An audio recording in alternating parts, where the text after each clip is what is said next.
No sé cómo empezar a contar esta historia sin que se me haga un nudo en la garganta, de esos que solo se entienden cuando uno conoce verdaderamente el dolor y la esperanza detrás de cada nombre. Lo que les vengo a compartir hoy es sobre Luz María Alvarado, una mujer que no tuvo jamás más fortuna que su nombre, ni herencia más grande que su dignidad. Santa Clara del Llano era un pueblito como tantos, donde todos saben todo de todos, y nada escapa a la lengua del vecino. Y Luz María nació ahí, entre panaderías humildes, tiendas de abarrotes, y las palabras queditas de la abuela que le recordaba que de buena familia no se nace, sino que se hace. No tenía belleza de novela ni historia con apellidos grandes, pero sí los ojos de quien ha llorado y reído con la misma intensidad. Lo más lejos que había ido era al mercado de la capital, pero un día la suerte, o eso parecía, tocó su puerta. Llegó una carta de un tal don Prudencio Aguayo, un terrateniente de por allá, muy respetado según contaban. Decía que quería casarse con ella, así, sin más, tras haberse enterado de su buena fama y de las virtudes que una comadre le había descrito. La carta estaba escrita con frases rimbombantes que le parecieron ajenas, pero no dejó de latirle fuerte el corazón. Luz María se lo pensó mucho, miró su reflejo, la figura redondeada, los brazos fuertes, la piel cetrina, y sintió eso tan raro de las segundas oportunidades. Pensó que quizás era su momento de tener algo propio, de no esperar más. Cuando llegó el día de partir, se puso el vestido más decente que tenía, la tela ya un poco gastada y el sombrero más pequeño de lo deseado. Pero no iba avergonzada, sino con esa esperanza silente con la que uno a veces se aferra a los milagros pequeños. El camino hacia la hacienda Aguayo fue largo y polvoriento. Cada piedra parecía pesarle más por la incertidumbre. Cuando llegó, la recibieron unos mayordomos que parecían medirla de arriba abajo. No fue bienvenida, se notaba. El lugar tenía un aire frío, grande, impersonal, con columnas que parecían quererse tragar cualquier rastro de alegría. Don Prudencio, al verla, cambió el gesto en un pestañeo. Nunca olvidaré lo que sintió en ese momento. Fue como si la despojaran del poco amor propio recién armado durante el trayecto. La miró de lejos, ni siquiera se acercó del todo. Recuerdo lo que Luz María pensó, porque lo entendí después al verla regresar. ¿Quién hubiera dicho que el trozo de pan se puede devolver, y el corazón también? No, tardó en aparecer la señora administradora, quien sin rodeo le comunicó que las cosas habían cambiado y que era mejor que regresara. Nadie le explicó por qué, pero todos sabemos leer esos silencios pesados, y a Luz María no le cabía duda. Era su figura, la redondez de sus caderas y ese semblante que no correspondía a las expectativas de un terrateniente viudo. Salió de la hacienda sin haber probado ni la sombra de una bienvenida. El regreso fue peor que el camino de ida. Lo hizo en una carreta desvencijada, junto a la canasta que llevaba con dulces de su abuela, y por el trayecto las lágrimas iban y venían, pero nunca delante de nadie.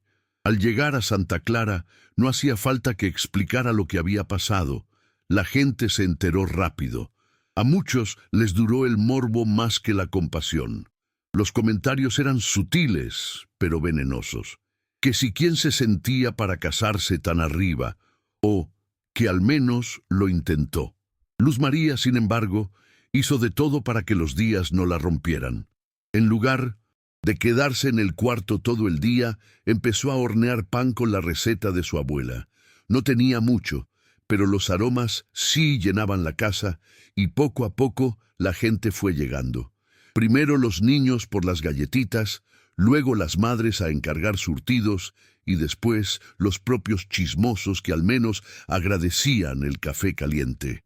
Fueron semanas difíciles. Sentía enojo y vergüenza mezclados, pero también asombro de ver cómo lo que salía de sus manos podía cambiar de a poquito la percepción de la gente. No era la misma que se había ido, ya no buscaba gustar, solo quería ser útil, sentir que lo que podía ofrecer tenía valor propio. Con el tiempo, el murmullo del pueblo se fue diluyendo, al menos en su casa, donde los olores a pan recién hecho y la presencia de Luz María traían una paz nueva, diferente.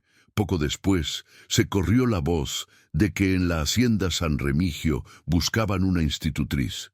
No era un puesto común, se trataba de cuidar y enseñar a las hijas del patrón, Bruno Castañeda, un hombre que llevaba poco tiempo viudo y que francamente se había encerrado en su dolor como uno de esos cuartos oscuros que nadie sabe cómo abrir. Luz María, que la había pensado poco, fue recomendada por una clienta. Cuando fue a la entrevista, lo primero que notó fue que la mirada de Bruno no la atravesaba, sino que la reconocía, como quien entiende el cansancio y el esfuerzo. Las niñas, Carlotita y Teresa, eran pequeñitas, apagadas, y entre ellas y Luz María se armó una complicidad rápida, porque ninguna de las tres tenía muchas ganas de fingir alegría, pero tampoco sabían estar solas. Luz María les enseñó canciones, hizo que ayudaran en la cocina y con eso fue llenando de ruido y rutina una casa que llevaba demasiado tiempo callada. El ambiente de la casa cambió poco a poco, y eso se notaba en cosas mínimas. Las risas en el desayuno, los cuentos antes de dormir, la forma en la que Carlotita se atrevía a preguntarle cosas de su mamá y Teresa a confiarle secretos. Luz María, aunque seguía sintiendo el peso de esa vergüenza de la que uno tarda en curarse, empezó a ver su propio valor al notar el cambio en las niñas. Bruno lo veía todo desde lejos. Venía de una familia muy estricta y aún tenía un duelo que no sabía cómo poner en palabras. Pero se dio cuenta de que su hogar ya no era tan triste. Notaba cómo las hijas, antes pegadas al recuerdo de su madre, ahora buscaban la compañía y el consejo de Luz María. Ella no intentaba reemplazar a nadie. Era otra presencia, un cariño distinto. De alguna manera, entre la harina y los juegos, Luz María fue recomponiendo roturas invisibles. No faltaban, sin embargo, los comentarios. Ya se sabe cómo es la gente, y más en un lugar donde los apellidos importaban, que si la nueva institutriz quién se creía, que seguro buscaba casarse con el patrón. Pero a Bruno, esas voces le empezaron a importar cada vez menos. Una tarde, al regresar de la capital, lo asaltó una conversación entre trabajadores que hablaban mal de Luz María y su pasado en la hacienda Aguayo.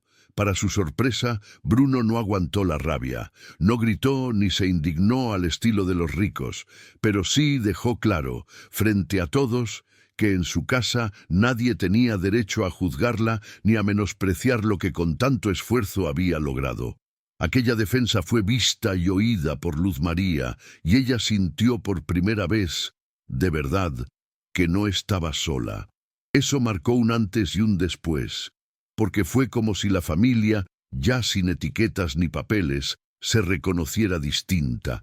Entre Bruno y Luz María empezó a nacer una simpatía extraña, ni acelerada ni juvenil, sino una confianza de esas que da la vida cuando uno ha perdido y vuelto a empezar. Se hablaban poco, pero se entendían sin buscar palabras.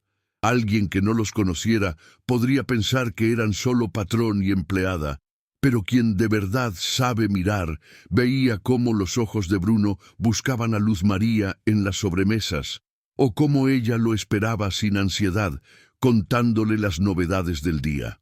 Un día, sin planearlo, Bruno llegó a la cocina cuando Luz María limpiaba harina de la mesa. Se detuvo y la miró con una mezcla de admiración y gratitud. No hubo discursos grandilocuentes, pero sí una solicitud genuina. Le pidió que se quedara, no solo como institutriz, sino como alguien imprescindible en la vida de esa casa. No fue una propuesta cursi ni de rodillas, fue una declaración simple de confianza. Luz María sintió miedo, sí, porque sabía lo que pesaban los nombres y los pasados, pero también sintió orgullo, algo que llevaba esperando desde que salió de la hacienda Aguayo. La boda fue sencilla, ni muy grande ni espectacular. Nunca faltó algún invitado que hiciera cara de desagrado, pero la inmensa mayoría fue por el cariño que ya le tenían a Luz María y por el respeto que le habían tomado a Bruno desde que decidió públicamente dar la cara por ella. Las hijas fueron las más contentas. El ambiente de la hacienda cambió para todos, y aunque el pueblo al principio no comprendió del todo, terminó siendo testigo de que las cosas podían cambiar. Desde entonces, la panadería se llenó más, pero ahora con risas y no con susurros. El tiempo pasó, la familia creció, y más que nada, lo que se transformó fue el sentido de pertenencia. Ya nadie preguntaba de qué familia venía Luz María, sino que alababan lo que era capaz de lograr con trabajo y dulzura. Teresa y Carlotita crecieron seguras, y de Bruno nadie volvió a oír una palabra amarga. Luz María ya no tuvo que justificarse nunca más. Hasta el día de hoy la historia sigue siendo motivo de orgullo en Santa Clara del Llano. Luz María nunca supo explicar del todo cómo fue que todo cambió de repente y cómo la vida, en ese día tan exacto, le quitó y le dio tanto casi al mismo tiempo. Nunca se volvió una heroína de novela, pero sí una prueba viva de que la dignidad y la bondad pueden transformar no solo un destino, sino la vida de todos los que rodean a alguien que no se rinde. Lo mejor de todo es que, tal como comenzó de la nada, así pareció terminar el capítulo doloroso. Un día simplemente ya no hubo más prejuicio. Lo que quedó fue la certeza de que todo lo que vale la pena empieza de formas pequeñas y termina en la paz de saberse querido de verdad, sin importar de dónde se venga. Los días en la hacienda San Remigio transcurrían con una nueva serenidad, como si la historia se tejiera sola entre las paredes de adobe y las huellas en los corredores. Luz María se despertaba temprano, antes que cualquier gallo, y sus pasos suaves sobre el piso de piedra apenas hacían eco. Comenzaba la jornada amasando pan, siempre con la ventana entornada para que el aroma llegara al patio y avisara a todos que el día había comenzado. Las niñas, ya crecidas y curiosas, aprendían los secretos de la levadura y de la paciencia, escuchando las historias que su madre les contaba sobre Santa Clara y la abuela que un día, entre risas, le había enseñado a nunca dejarse vencer por la opinión de otros. Bruno, discreto, a menudo contemplaba desde la puerta el pequeño cuadro familiar, la mesa cubierta de harina, las niñas riendo y Luz María con el cabello suelto, recogiéndolo de vez en cuando con una cinta deshilachada. Pensaba, sin decirlo, que nunca antes la casa había parecido tan viva. Una tarde llegó al portón una carta sellada con cera, traída por el mismísimo alcalde. Había sido escrita por una prima lejana de Bruno, doña Apolinaria, quien anunciaba su visita tras años de vivir en la capital. La noticia causó un revuelo inesperado, porque todos sabían de la lengua filosa de la mujer y su afán de poner orden donde creía que no lo había. Luz María sintió un temblor leve en el estómago, pero fingiéndolo bien, se dedicó a preparar la casa y a enseñar a las niñas los cuidados para recibir a una invitada que, más que bienvenida, sería motivo de evaluación. El día señalado, doña Apolinaria descendió del carruaje vestida de luto riguroso, los labios apretados y los ojos como si buscaran polvo en los rincones. Observó a Luz María de arriba abajo, pero no dijo palabra, solo asintió con la cabeza como quien marca distancias. Durante la cena, preguntó a Bruno por la familia, por la educación de las niñas, por la administración de la hacienda y de manera indirecta sobre la procedencia de Luz María. El ambiente pendía de un hilo, pero Luz María, serena, contestó sin vanidad ni miedo, con la franqueza que aprendió cuando ya no tuvo nada que ocultar. Al terminar la visita, doña Apolinaria fue a despedirse y, mirándola a los ojos, le susurró: «No es de donde se nace, sino lo que se deja en la vida de los demás». La frase, dicha en voz baja y sin testigos, se quedó flotando durante días. Las siguientes semanas trajeron una calma nueva. El pueblo, acostumbrado a mirar desde lejos los asuntos de la familia Castañeda, empezó a encontrar en los ojos de Luz María no solo a la extraña que un día regresó humillada, sino a la mujer a quien ahora las niñas del pueblo buscaban por consejo. Ella se hizo experta en curar rodillas raspadas, corazones atravesados por los primeros desaires y vergüenzas que nunca faltan en la niñez. Llegaban madres para pedirle recetas, jóvenes deseando aprender a leer y hasta algún que otro vaquero para escucharle historias junto al horno. Fue entonces cuando un rumor recorrió los caminos polvorientos hasta llegar a la hacienda. El río crecía, y con él la amenaza de inundaciones, como tantas otras veces. Bruno y Luz María, ahora verdaderos compañeros, organizaron a pie de síntesis los vecinos de la hacienda y del pueblo. Las noches se llenaban de reuniones a la luz de velas, dibujos de diques en servilletas y planes para ayudar a quienes vivían en los márgenes. Nadie recordaba cuándo un patrón se sentó a escuchar a peones y viudas por igual, pero esa vez fue lo habitual. Luz María organizó la cocina común para alimentar a todos, y las niñas ayudaron a repartir mantas y palabras de ánimo. Cuando el peligro pasó y la corriente retrocedió, la gente habló durante meses de la solidaridad que brotó de ese desastre, y muchos reconocieron que fue Luz María quien tejió una red invisible de cuidado. Al perderse las aguas y llegar otra primavera, los campos florecieron como hacía tiempo no se veía, y con el nuevo verdor nació un proyecto inesperado. Bruno, convencido del potencial de la hacienda y de la mirada aguda de su esposa, propuso abrir una pequeña escuela en el pueblo. Luz María sería la primera maestra. Al principio hubo resistencia, sobre todo de algunos hombres que decían que la educación era tarea de curas y de señores, pero la constancia y la calidez de Luz María callaron muchas bocas ruidosas. Los niños acudieron con botas embarradas y cuadernos hechos de retazos, y fue allí, entre números y letras, donde comenzó a germinar algo parecido a la esperanza colectiva. En la escuela, cada lección era diferente. Luz María hablaba de historia y geografía, sí, pero también de dignidad, de la importancia de saber leer las propias emociones y de encontrar fuerzas en el fracaso. Con el tiempo las niñas y niños empezaron a compartir sus propios relatos y hasta hubo tardes enteras dedicadas solo a escuchar memorias de los viejos. En Santa Clara, por primera vez, la gente sintió que aprender era un derecho, no un privilegio. El crecimiento de la escuela trajo consigo nuevas personas. Un joven maestro de la capital se ofreció a ayudar y con ello algunos choques de costumbres. La mirada moderna del joven contrastaba con la sabiduría en práctica de Luz María, pero ambos encontraron la forma de complementarse, generando un ambiente de respeto mutuo y aprendizaje para todos. Las hijas de Bruno, ahora adolescentes, admiraban a su madre con un asombro silencioso, imitando, sin quererlo, la entereza y la dulzura con que manejaba las dificultades. No todos los cambios llegaron sin resistencia.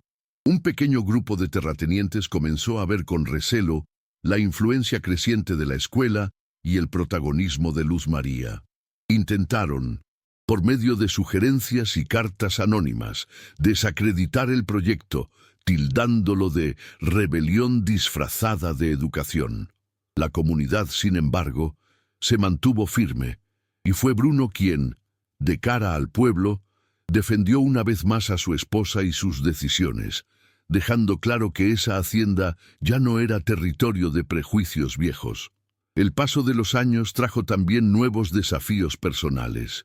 Carlotita, la hija mayor, empezó a cortejarse con un joven de familia modesta, lo cual para la vieja guardia no era más que otra señal de que la casa de los Castañeda ya no era la misma. Luz María comprendió el temor de su hija, pero la animó a interrogar su propio corazón antes de oír el ruido exterior. La boda, cuando llegó, fue motivo de otra fiesta pequeña y sincera en la que nuevamente las murmuraciones quedaron ahogadas por canciones y buen mezcal. Tiempo después, un acontecimiento inesperado sacudió la recién construida paz. Apareció en el pueblo una mujer harapienta, acompañada de un niño pequeño, preguntando por Luz María. Se trataba de una mitad olvidada de su pasado, una prima lejana que había escapado de la miseria buscando asilo. Luz María no dudó, la recibió en casa, le dio trabajo en la panadería y un rincón propio junto a las niñas. El gesto, lejos de mermar, agrandó la corriente de solidaridad que ya guiaba los días de Santa Clara. La familia creció sin miramientos, aprendiendo cada cual a ceder espacio y a transformar las heridas en compañía. Años después, Bruno enfermó. Los días de hospitalidad y los amaneceres juntos se transformaron en tardes de ternura silente, palabras a medias y tiempo acumulándose como grano en el granero. Luz María se hizo cargo de todo, sin perder el temple. Bruno, aún en su debilidad, la miraba agradecido. Antes de partir, tomó la mano de su esposa y le susurró: «Lo que somos juntos no lo podrá deshacer ningún olvido». Su muerte fue sentida, pero no cayó sobre la casa un luto de amargura. Más bien, una certeza tranquila de misión cumplida y amor repartido. La vida continuó. Luz María, aunque sola, no se apagó. Arropó a sus hijas y nietos, sostuvo la escuela, renovó la panadería y cuando ya todos creían que se retiraría, abrió un taller para mujeres que querían aprender un oficio. Allí enseñó, además de masa y cuentas, el arte de levantarse tras las caídas. Nunca dejó que nadie, fuera quien fuera, se sintiera menos por su cuna o su figura. La casa Castañeda, ahora frecuentada por generaciones, se volvió punto de encuentro del pueblo entero. Al llegar la vejez, Luz María ya no hallaba espacio para el resentimiento ni para las añoranzas inútiles. Cada estación le traía un regalo: hijas reunidas, risas de nietos, cosechas generosas y visitas de antiguos enemigos convertidos en amigos. Una tarde apacible, al calor de la cocina, susurró a una bisnieta: «Querida mía, la vida es larga si se la sabe mirar. Lo que cuenta no es lo que se gana ni lo que se pierde, sino lo que uno deja en los demás». Y así, en el 1200, último recodo de su vida, Luz María se sintió ligera, parte entrañable de Santa Clara y sobre todo de ese pequeño universo que ella misma supo reinventar pan a pan, cariño a cariño, hasta fundir su nombre con el de la dignidad y el amor que, por fin, nadie se atrevió nunca más a discutir. La mañana que siguió al cumpleaños de Luz María amaneció con un brillo diferente. El aire del campo olía a hierba fresca y a tierra húmeda, y la casa Castañeda vibraba con una vitalidad discreta. Pero esa paz no tardó en verse interrumpida. El cartero trajo consigo una noticia inesperada. Se anunciaba la llegada de nuevos maestros enviados por el gobierno para evaluar la escuela del pueblo. Era, para muchos, una señal de avance. Para otros, motivo de preocupación, pues temían que la educación de los hijos ya no estuviera en manos de quien los había visto crecer. Luz María, sin embargo, acogió la noticia con el temple de siempre. Reunió a los niños y a sus colegas y les habló de cómo la Llegada de forasteros no era amenaza, sino oportunidad para aprender juntos a defender lo que se construía con el corazón. Aquellos días estuvieron marcados por reuniones y observaciones, por largas charlas a la orilla de la pizarra y por las primeras preguntas incómodas sobre métodos y costumbres. Luz María, siempre serena, respondió con honestidad y sin miedo, sabiendo que la mayor enseñanza no está en los libros, sino en la humanidad que soporta toda escuela verdadera. Con la evaluación superada, aunque no sin críticas y recomendaciones, surgió una esperanza renovada. El pueblo comenzó a mirar la escuela como símbolo de su futuro y no del pasado. Luz María propuso entonces ampliar la biblioteca y abrir clases nocturnas para adultos. Las primeras semanas fueron difíciles.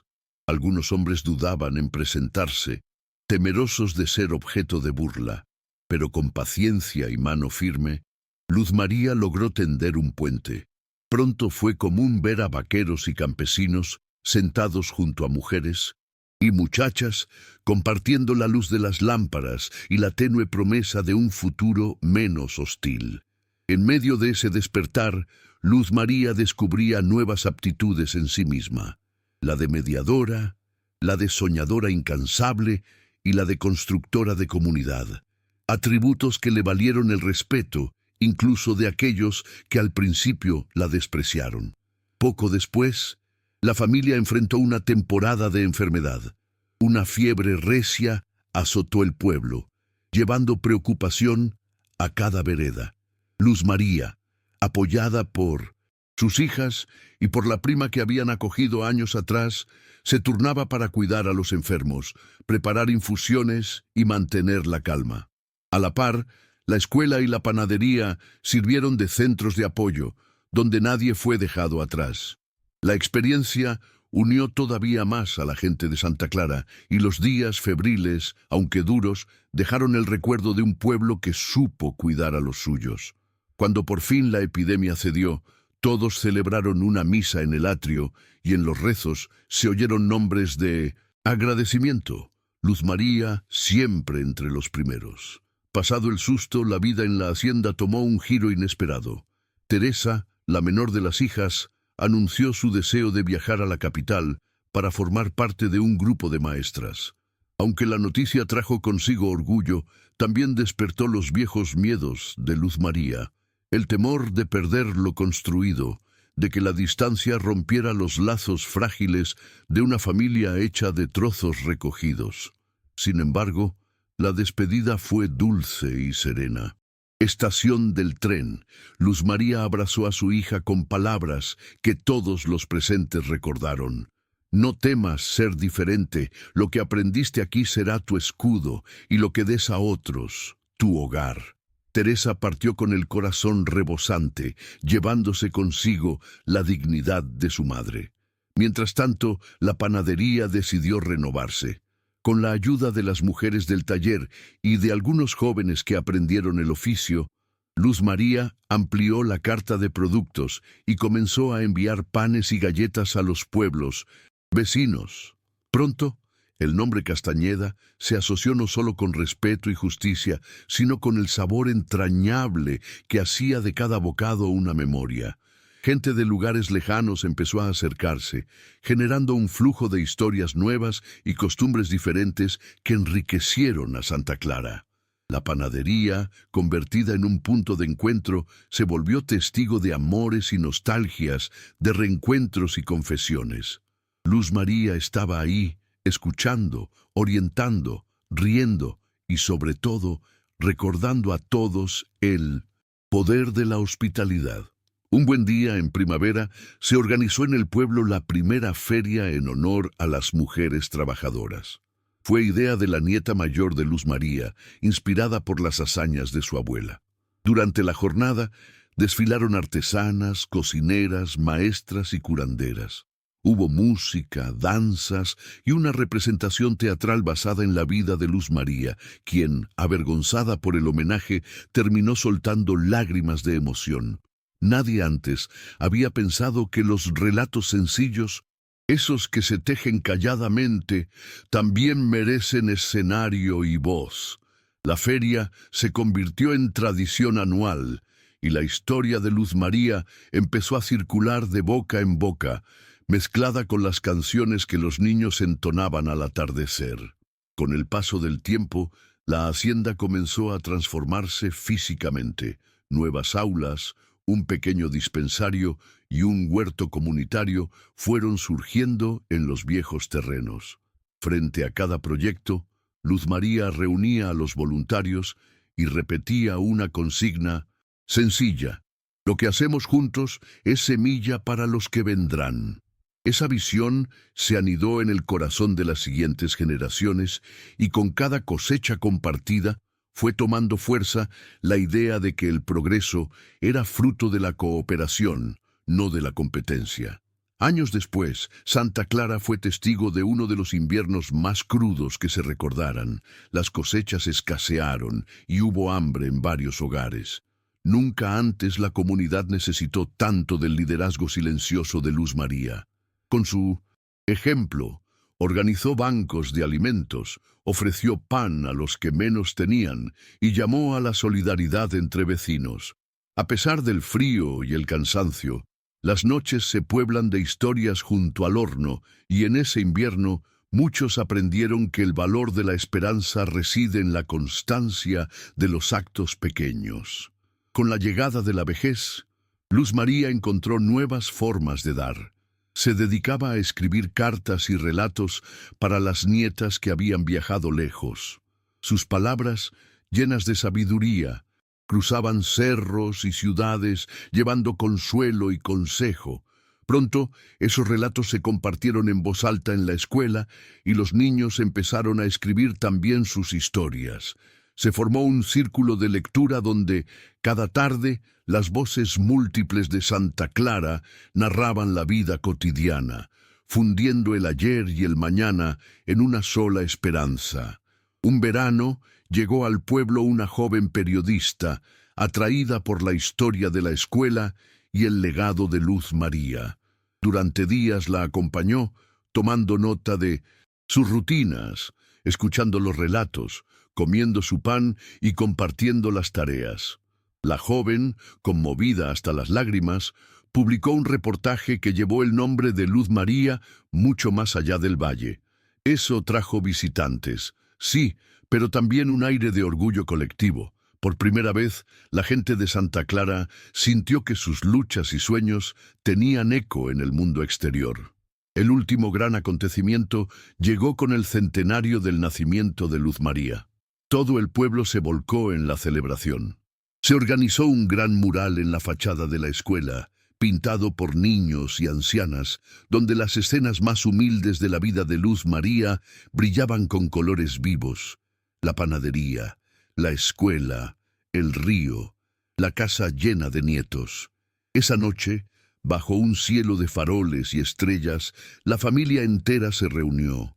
Hubo risas, hubo abrazos, y en la memoria colectiva, ese día se fundió para siempre lo mejor de muchas vidas sencillas. En los inviernos siguientes, Luz María siguió caminando despacio entre los corredores de la casa y los surcos del huerto. Saludaba a todos, regalaba pan a quien lo necesitara y nunca dejó de repetir a todo aquel que la escuchara: la honra está en el corazón y el valor de la vida en la bondad que uno siembra en los demás.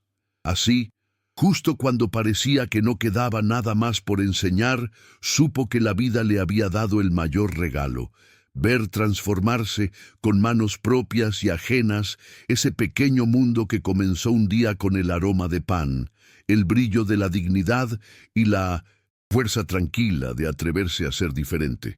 Las campanas del amanecer sonaban con una dulzura especial cuando Luz María comenzó a preparar panes para el aniversario de la escuela. El aroma llegaba hasta los caminos polvorientos que rodeaban Santa Clara, y un murmullo de anticipación llenaba el aire. Los niños corrían, ansiosos por ensayar la pequeña obra en la que representarían la fundación de la escuela y la valentía de las primeras maestras. Al ver tanto entusiasmo, Luz María sintió una ola de gratitud. Durante los preparativos recibió la visita de Jacinta, una antigua compañera de horno que había emigrado años atrás en busca de fortuna. Traía noticias del mundo y una carta de Teresa, la hija ausente, donde relataba sus experiencias en la capital, los desafíos de enseñar en barrios pobres y el anhelo de volver, aunque fuera por unos días, al hogar que la forjó. Luz María, movida por la nostalgia, compartió esas palabras con las alumnas más viejas, y entre todas se preguntaron por primera vez si quizá la escuela de Santa Clara podría volverse refugio para futuras maestras de otros pueblos. Así nació la idea de organizar un encuentro anual, una especie de congreso rural, donde las historias, trucos y sueños de mujeres educadoras se entrelazaran, extendiendo las raíces de la esperanza más allá de los límites del valle. El encuentro fue un despliegue de ingenio y sencillez. Llegaron maestras en mulas y carretas, trayendo consigo canastas de pan, frutos y recuerdos. Durante 3 días compartieron enseñanzas a la sombra de los naranjos y resolvieron diferencias entre risas y canciones. Luz María, siempre atenta a las más calladas, notó en una joven recién llegada un aire de abatimiento. Descubrió, entre conversación y té de hierbas, que la muchacha venía huyendo de un matrimonio infeliz y buscaba en la docencia no solo trabajo, sino salvación. Sin dudar, Luz María le ofreció quedarse. La escuela, desde entonces, fue también albergue y refugio. Pronto se corrió la voz, y con el tiempo, varias mujeres acudieron a Santa Clara en busca de esa segunda oportunidad que ella misma había recibido años atrás. Los comentarios hostiles de algunos vecinos no tardaron en surgir, pero ya nadie se atrevía a alzarse contra la tradición de amparo y dignidad que había echado raíces. Los días discurrían entre panes y lecciones, pero el progreso trajo consigo desafíos nuevos. En una tarde calurosa llegó a la hacienda una delegación del gobierno central, interesada en conocer cómo Santa Clara había logrado tal transformación. Los funcionarios, ataviados con trajes de lino que poco podían contra el polvo de los caminos, se sorprendieron al hallar un pueblo cooperativo, donde hombres y mujeres discutían juntos sobre el futuro de la comunidad. Luz María, lejos de dejarse intimidar por sus papeles y modales, defendió lo logrado y expuso los frutos visibles, niños que sabían leer y ancianos que por primera vez firmaban su propio nombre. Ante el asombro de todos, uno de los enviados ofreció fondos para ampliar la escuela y becas para las hijas de las panaderas y jornaleros. Aquella noche, la casa de los Castañeda fue escenario de una fiesta discreta, donde el vino y la música mezclaron la esperanza y la gratitud. El tiempo enseña que nada se alcanza sin sacrificios. Tras aquella jornada de júbilo, Luz María se enfrentó a la enfermedad de una nieta querida. La pequeña, llamada Lucerito, contrajo una fiebre persistente que no cedía ante ninguna infusión ni receta de curandera. Durante semanas, la casa entera giró en torno al lecho de la niña, y la comunidad, acostumbrada ya a cuidarse unos a otros, se organizó en turnos para apoyar a la familia. Luz María rezó como pocas veces en su vida, pidiendo no un milagro, sino la fortaleza de resistir y consolar. Finalmente, gracias a la combinación de medicina y cariño, Lucerito superó la enfermedad. Al reponerse, juró que de mayor sería partera y sanadora, convencida de que la vida renace cuando el corazón del pueblo late junto al de sus hijos. El crecimiento de la escuela derivó en nuevos retos. Con más alumnas y maestros auxiliares, se hizo necesario construir otra aula. Luz María propuso que cada familia colaborase como pudiera. Unos donando mano de obra, otros materiales, los niños plantando árboles en torno al nuevo salón. Así, el edificio se alzó entre flores y voluntades. La inauguración fue, como todo en Santa Clara, modesta pero memorable. Hubo palabras de agradecimiento y hasta un poema recitado por quienes aprendieron a leer siendo adultos. El nuevo espacio pronto se llenó de vida. Las señoras enseñaban costura y cálculo a las niñas. Los niños aprendían a cultivar y a redactar cartas. En una esquina, bajo la atenta mirada de Luz María, empezó a gestarse una pequeña imprenta casera, experimento de un maestro inquieto que soñaba con publicar el primer boletín del pueblo. Un día llegó a la plaza un forastero de acento extraño y ropas gastadas. Decía ser escritor y pedía alojamiento a cambio de enseñar lectura avanzada. Su presencia, al principio recibida con recelo, fue pronto un eje de transformación. Entre los alumnos mayores despertó el deseo de escribir no solo cartas, sino historias propias y crónicas de la vida local. Luz María, con la visión despierta, alentó la iniciativa y con la ayuda de la imprenta casera, publicó el primer número del periódico La Voz de Santa Clara. En él se plasmaban problemáticas, logros y anécdotas de gente común. El éxito fue tal que al cabo de unos años el diario llegó a pueblos vecinos, haciendo eco de la voz humilde pero firme de una comunidad que ya no se conformaba con ser narrada desde afuera. La hacienda y la escuela se llenaron de niños, nietos y bisnietos. El paso de las estaciones era marcado por celebraciones comunitarias. Luz María, ya de cabellos canos y manos más lentas, encontraba nueva fuerza viendo a los jóvenes compartir responsabilidades. Una madrugada fría, mientras tejía junto al fuego, le llegó la noticia de que una antigua enemiga, la administradora de la hacienda Aguayo, quien años atrás la había humillado, llegaba en busca de ayuda, arruinada y sola tras la muerte de su patrón. Nadie esperaba la generosidad con que Luz María la recibió. Sin rencor, la hospedó en su casa y le ofreció trabajo en el taller de mujeres, enseñándole que la dignidad se alimenta del perdón y la bondad, más que de la revancha. Con el paso de los años, la producción de la panadería creció tanto que fue necesario organizar una cooperativa. Así, mujeres y hombres trabajaban en turnos, compartiendo ganancias y responsabilidades. La fama del pan y de los pasteles de Santa Clara atrajo nuevos visitantes, y algunos descendientes de familias acomodadas, antaño distantes, pidieron integrarse al proyecto. Luz María, fiel a sus principios, abrió las puertas, pero dejó claro que allí se entraba con humildad. El ejemplo cundió, y pronto la cooperativa fue administrada por un consejo plural donde la voz de una campesina valía tanto como la de un terrateniente. Los hijos de Santa Clara aprendían a vivir en un mundo que poco a poco derribaba las viejas barreras. En la madurez de su vejez, Luz María contemplaba su legado. Sabía que el bienestar alcanzado podía desaparecer si no se renovaban el cariño, la justicia y el trabajo compartido. Por eso, un día, propuso crear un fondo común para becar a jóvenes con ansias de estudiar en la capital, pero sin recursos. François, el joven nieto de Teresa, fue el primero en beneficiarse. Partió con una promesa, pero también regresó cada año, trayendo libros, nuevas ideas y el recordatorio constante de que la raíz no debe olvidarse nunca.